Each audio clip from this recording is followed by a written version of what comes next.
Okay guys, gagawa po tayo ng sarsyado. Ayan. At ayan guys, lalagyan na po natin. Prepare po ang galunggong. Piprito nyo po muna ang galunggong. At tapos, yung nilagay ko.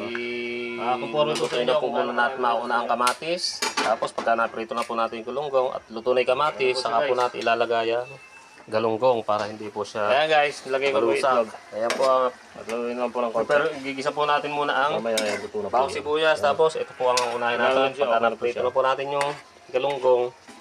Okay na po siya at kung luto na rin po ito, pwede na po natin ilagay siya. Para hindi po madulo. Okay, what's up? Yan. At mamaya po, ready to eat na lang po siya mamaya. Ayan, makikita niyo, napakasarap.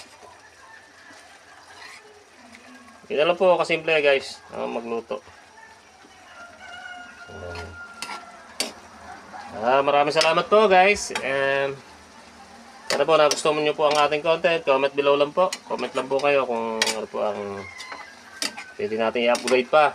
Guys, maraming salamat po sa lahat ng sumusuporta. At ayan mga kaprobinsya, ilalagay na po natin ang galunggong. Kasi luto na po ang kamatis. Ayan. At sasabay na rin po natin ang itlog. Ayan. Okay guys, ganyan lang po magluto ng ginisang kamatis yan. Didurog-durugin niyo po muna ganyan, no?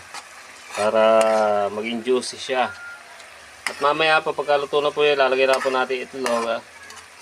Yung lalagay na muna natin yung isda.